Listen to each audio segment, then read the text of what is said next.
Seja bem-vindo a um novo episódio do podcast Miguel Sousa Tavares de Viva Voz. Temos muito que conversar e, como pode calcular, os desenvolvimentos da guerra no Médio Oriente são um tema obrigatório. Venha daí comigo, Paula Santos, e com o cronista do Expresso.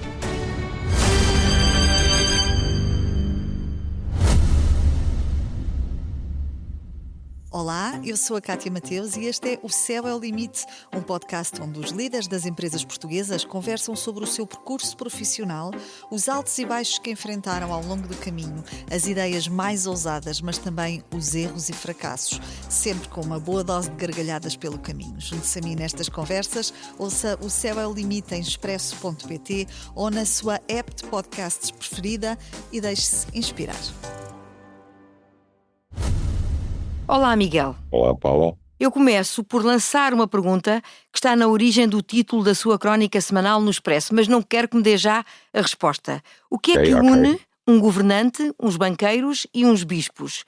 Vamos então aguçar a curiosidade dos nossos leitores e ouvintes e reservamos o desfecho desta pergunta para a parte final da nossa conversa.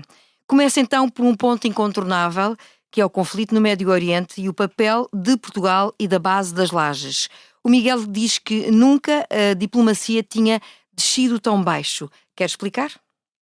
Na época contemporânea, não sei como é que se terá acontecido na Idade Média, mas realmente nós temos recentemente um episódio semelhante, que é com a guerra do Iraque e a disponibilidade da base das Lajes e do compromisso de Portugal com a guerra diretamente por parte do Primeiro-Ministro então, Durão Barroso. Foi uma catástrofe, mais do que uma catástrofe, foi um embuste.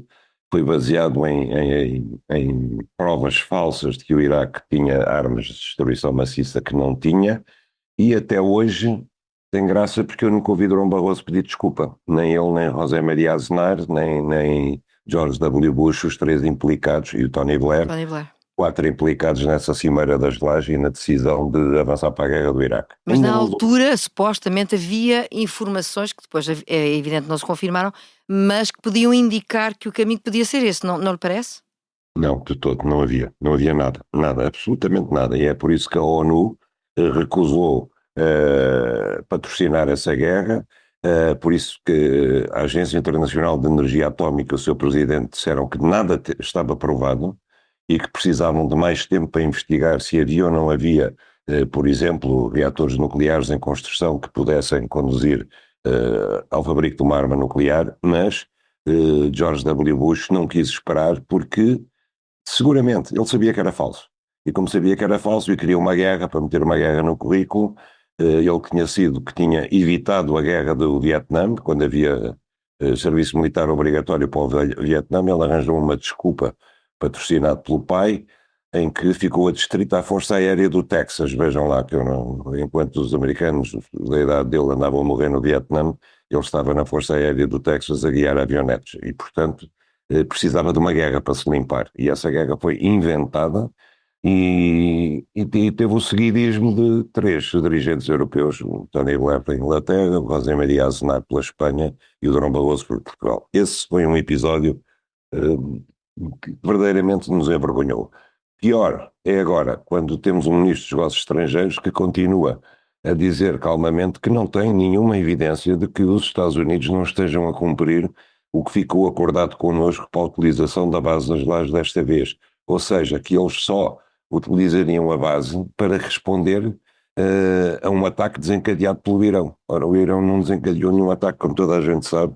O Irão estava a negociar com os Estados Unidos quando subitamente Israel e os Estados Unidos atacaram o Irão. Portanto, continuar a achar que os Estados Unidos cumprem o acordado em relação à utilização da base das Lajes é mais do que uma mentira, é fazer de nós idiotas, é fazer de todos nós idiotas e parvos. Mas também não é só isso, quer dizer, não se trata só de envolver a nossa diplomacia numa guerra ilegítima, uma guerra de agressão sem sentido e sem saída à vista clara e razoável e boa. É também uma questão de segurança nacional, porque nós estamos diretamente a apoiar o esforço americano na guerra. Portanto, nós somos um alvo legítimo para o Irão, não apenas para os mísseis iranianos, que em princípio não têm alcance suficiente para chegar a Portugal ou aos Açores, mas somos um alvo para o terrorismo iraniano. E foi nessa posição que este governo nos pôs. Além da questão concreta da utilização da base das lajes, para si também têm sobrado, de forma geral, muitas críticas à diplomacia portuguesa. De que erros fundamentais, e até neste caso concreto da guerra, mas não só, estamos a falar? Estamos a falar de um seguidismo em relação aos Estados Unidos e de uma conivência em relação aos crimes de Israel que, para mim, são insuportáveis. O seguidismo em relação aos Estados Unidos aos Estados Unidos de Donald Trump, não é os Estados Unidos nação democrática normal. Não.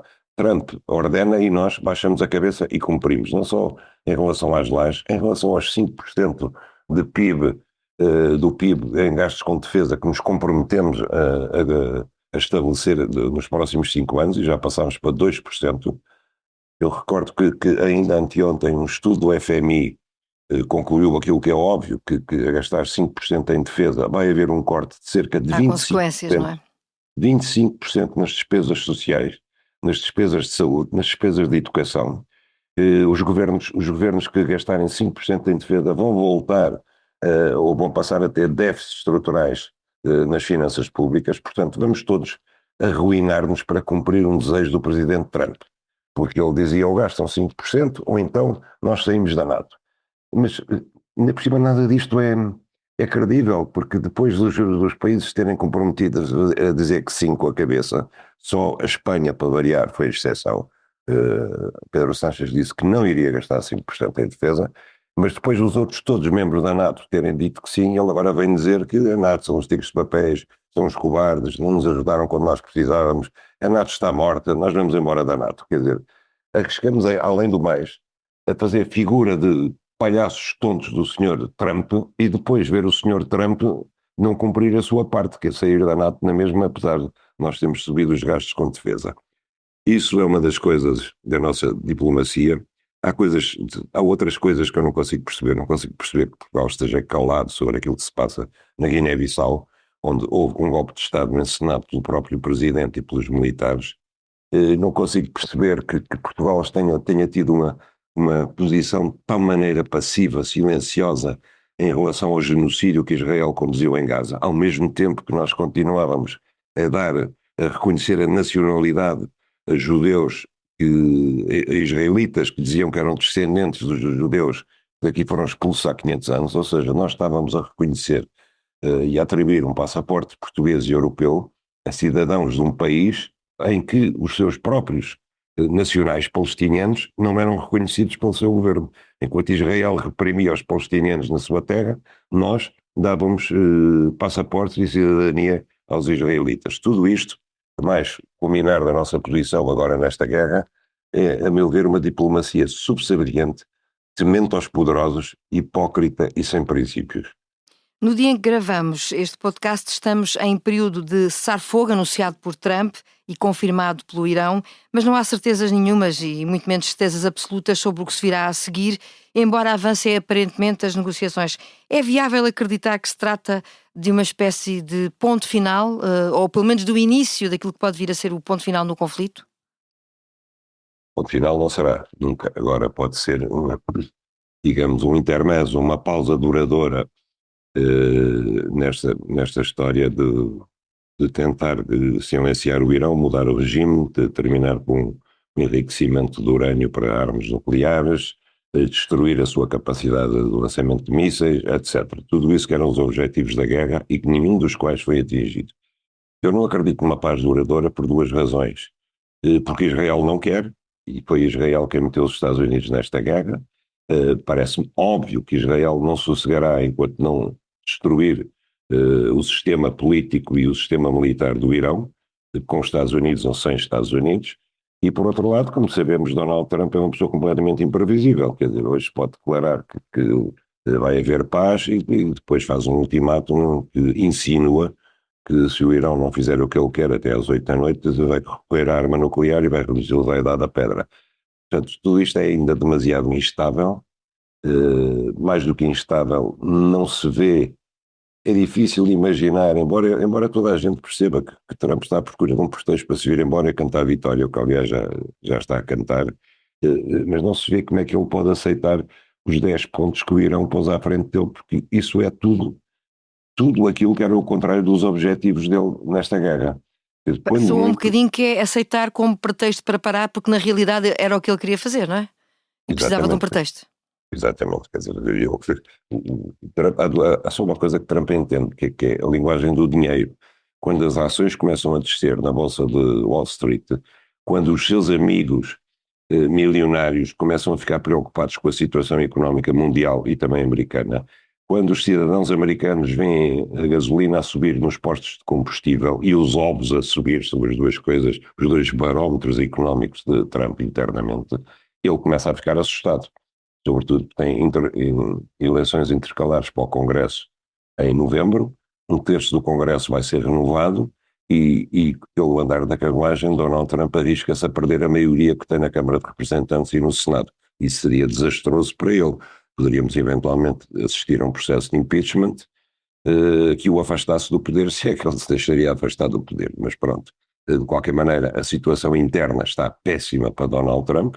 Já ninguém enfia as patranhas dele internamente sequer, nem sequer os seus apoiantes, e portanto ele precisa de sair desta guerra onde se pôs de uma forma completamente idiota, infantil e ignorante, arrastado pelo seu amigo Netanyahu, precisa de sair rapidamente disto.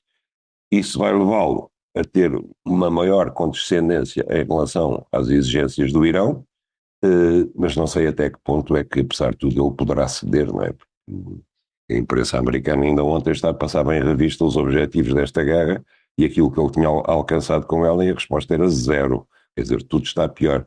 Não só não conseguiu causar danos evidentes ao Irão, para além da destruição de edifícios civis, de pontes, etc., como acabou por ver o Irão usar uma arma que inacreditavelmente, os americanos não tinham previsto, que foi o fecho do Estreito de Hormuz.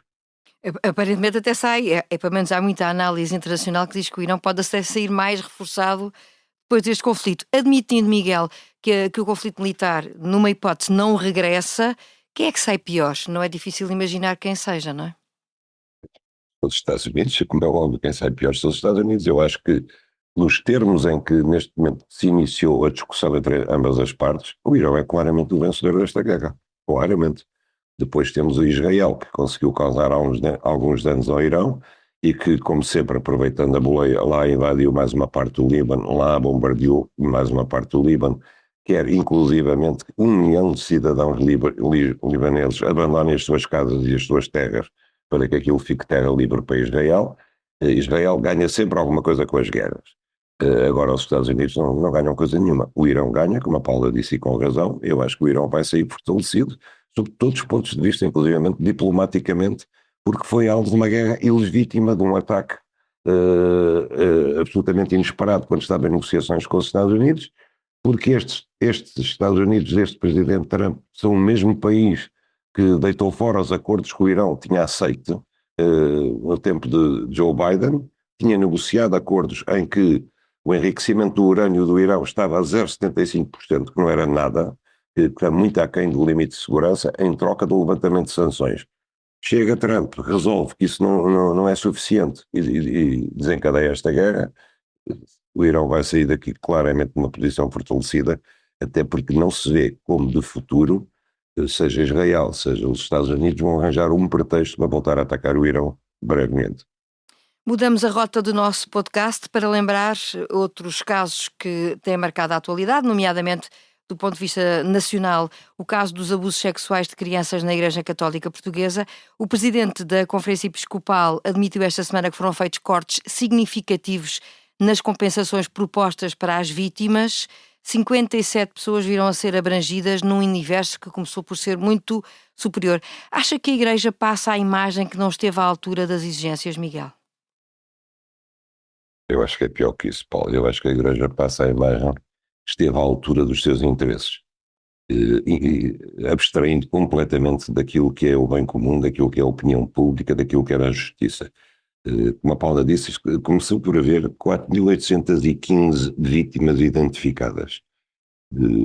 Podemos imaginar facilmente que o universo foi muito maior ao longo dos anos, porque a maior parte das pessoas que quer pôr uma pedra sobre o assunto, quer passar adiante, tem pudor em vir dizer: olha, eu fui vítima de abusos sexuais do padre da minha freguesia ou do reitor do meu seminário, quer dizer, pronto. E, portanto, 4.815 é um número ínfimo em relação àquilo que deve ter acontecido. Mas desses 4.815, apenas 512 testemunhos foram validados depois de fazer as vítimas passarem por interrogatórios verdadeiramente policiais, em que as vítimas eram os suspeitos de estar a mentir e não os algozes, os suspeitos de terem abusado delas.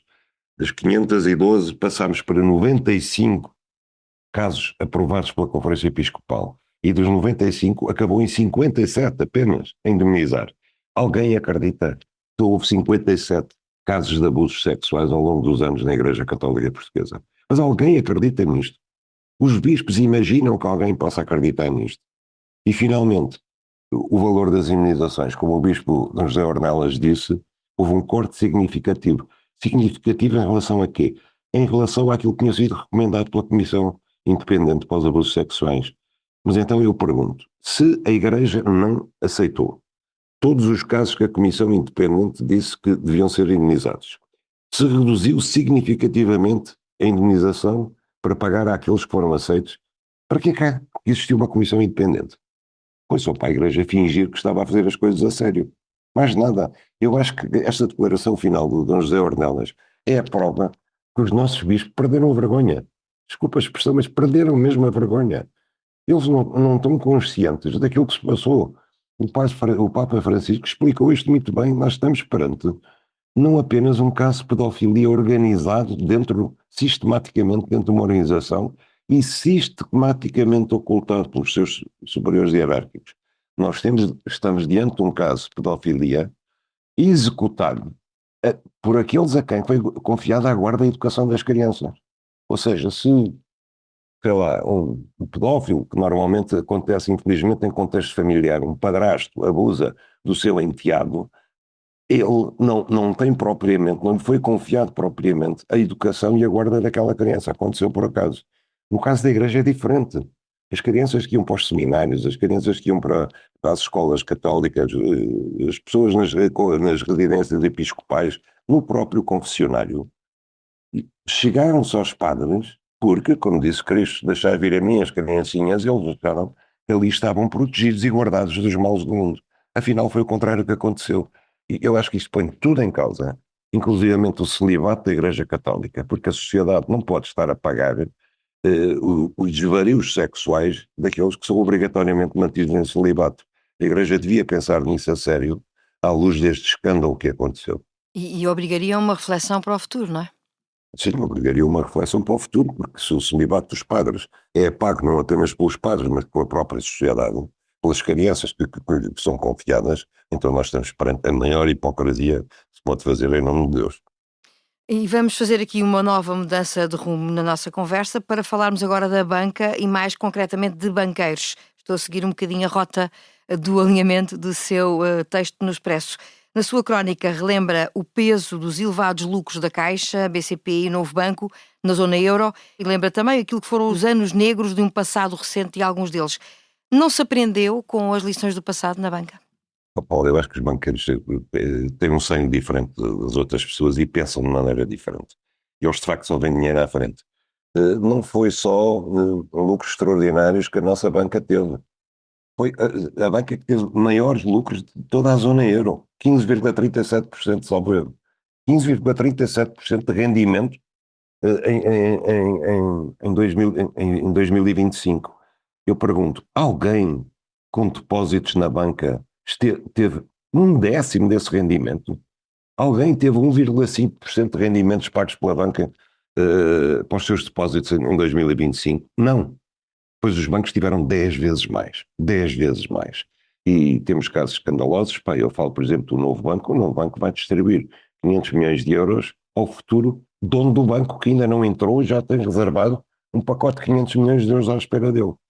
O Novo Banco que só está a dar lucros porque viveu anos a recorrer ao capital contingente, uma cláusula que tinha ficado salvaguardada na privatização do Novo Banco, em que se eles apresentassem prejuízos, o Estado cobria até um determinado montante e foi cobrindo, enquanto nós íamos o Novo Banco a desbaratar, a vender à tripa fogo o património que tinha herdado do BES. E, portanto, quer dizer, estamos aqui perante uma situação que eu acho que é escandalosa. Quer dizer, os banqueiros não podem apresentar-se eufóricos a dizer que tiveram sucesso bestial, como se eles fossem os melhores gestores do mundo, quando afinal de contas se limitaram a fazer uma coisa, alavancar-se nas taxas do Banco Central Europeu, emprestar dinheiro a juros muito acima e remunerar com quase 0% o dinheiro que lhes é confiado pelos depositantes. Isto não é nenhuma proeza de gestão. Não é nenhuma proeza de gestão. Eu desejo que os bancos portugueses sejam saudáveis, que a economia precisa deles, mas precisa deles para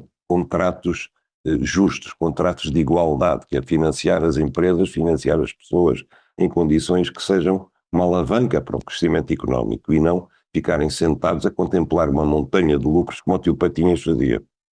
Aqui chegados, voltamos então à pergunta: o que une um governante, uns banqueiros e uns bispos? E vamos lá conhecer essa resposta. A resposta é o amor ao dinheiro. E o governante é José Manuel Bolieiro, presidente do Governo Regional dos Açores, que diz que... E voltamos assim a falar das lajes?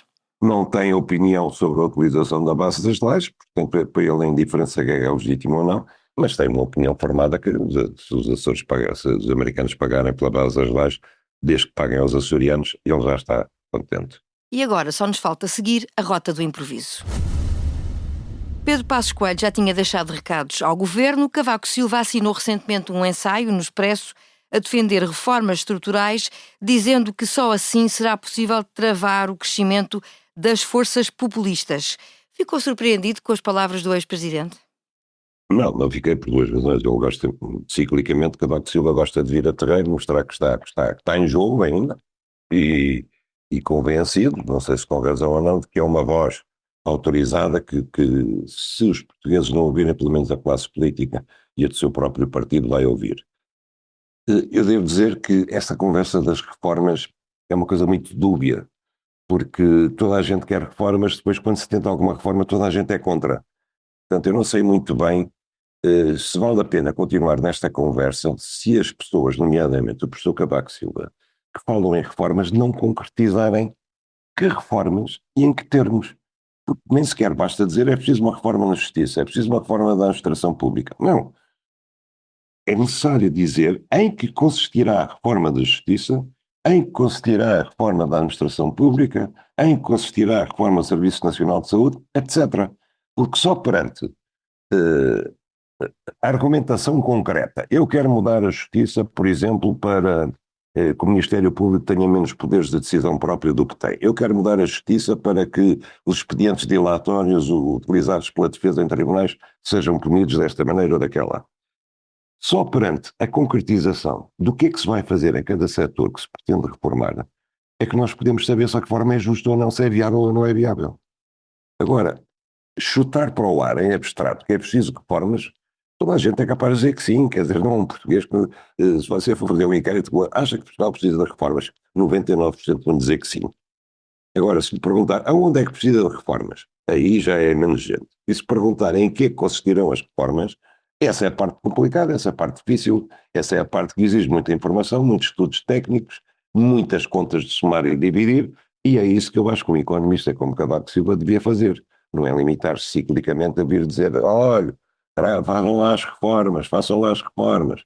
Até porque se você for ler um livrinho que ele escreveu depois de sair de primeiro-ministro, chamado As Reformas da Década, que ele enumera algumas 20 reformas que diz ter feito. Eu li esse livro na altura e fiquei muito impressionado com duas coisas. Uma era aquilo que ele chamava reformas, às vezes não era nada. E a outra é como é que, tendo ele feito todas as reformas em 10 anos necessárias, passados poucos anos, ele e outros já estavam a pedir reformas nos setores que, teoricamente, Cavaco Silva já tinha reformado. Ou seja, é preciso concretizar para além de deixar o recado, não é? Exatamente, senão estamos aqui a tirar a barra à parede. Há aqui também uma espécie de recado que envolve, diria eu, o Chega, quando se fala na necessidade de reformar para travar forças populistas. E essa é uma lição que Luís Montenegro pode absorver deste ensaio de Cavaco Silva? Sim, eu acho que essa é a parte positiva do texto de Cavaco Silva. E Luís Montenegro vai na direção errada. Luís Montenegro está tentado, ou pelo menos dá todos os sinais disso, a ensaiar algumas reformas com o Chega. Não contra o Chega, nem para evitar o populismo do Chega, mas para se juntar a esse populismo. Ele acha que um partido como o Chega é um parceiro confiável para reformas. Olha, boa sorte, Luís Montenegro, boa sorte. E acabamos assim com as palavras, os recados de Cavaco Silva e a reação de Luís Montenegro. Começamos pelos dias do conflito no Médio Oriente e concluímos assim mais um episódio do podcast Miguel Sousa Tavares de Viva Voz. A sonorização e edição está a cargo do João Martins. Já sabe que conta em breve com uma nova leitura da atualidade.